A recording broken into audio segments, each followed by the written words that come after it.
Dieu vous bénisse. Sur le combat spirituel toujours, voici la troisième partie. Donc, c'est dans le livre d'Éphésiens chapitre 6. Maintenant, on va prendre versets 13 et 14. Ok? Il dit, c'est pourquoi, prenez toutes les armes de Dieu afin de pouvoir résister dans les mauvais jours et tenir ferme après avoir tout surmonté. Il dit, c'est pour ça, tu dois avoir toutes les armes de Dieu. Tu vois, quand les gens vont souvent prier, ils prennent le verset ici. Il dit, au nom de Jésus-Christ, je prends le casque de salut. Ce n'est pas ce que ça veut dire. Ce n'est pas ce que ça veut dire. C'est qu'en tant qu'enfant de Dieu, tu dois les avoir sur toi. Tous les jours. Si tu as ça, les mauvaises pensées ne peuvent pas t'asséder. Quand ça vient, ça part. Si tu as ça, tout ce qui est problème là, quand ça vient, ça part. Il faut avoir les armes. Maintenant, on commence par les premières armes que nous devons avoir.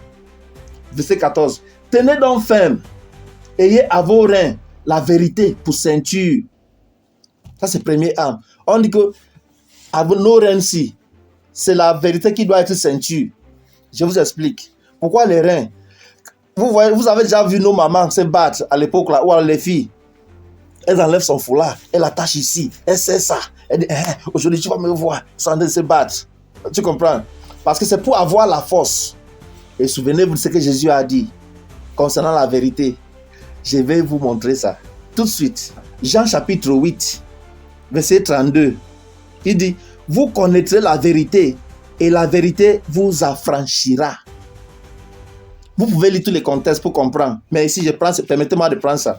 Jésus a dit, c'est la vérité qui te libère. Ça veut dire, quand on te dit, et pour vérité, la ceinture, tu dois comprendre d'abord que c'est Jésus-Christ qui est la vérité. N'oubliez jamais. Souvenez-vous, Jean 14, 6. Je suis le chemin, la vérité et la vie. Donc, si Jésus-Christ est ta ceinture, tu es libre. Il n'y a pas de malédiction. Ça n'existe pas.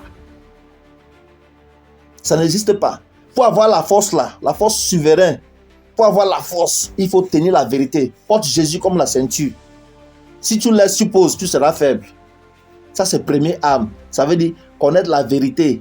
La vérité, dans chaque situation que tu vois dans la vie en tant qu'enfant de Dieu, cherche à savoir qu'est-ce que la vérité dit par rapport à ça. C'est ça, combat spirituel. C'est ça, il n'y a rien d'autre. Vous avez vu? Vous avez compris ça? Ça, c'est première arme. Que le Seigneur vous bénisse.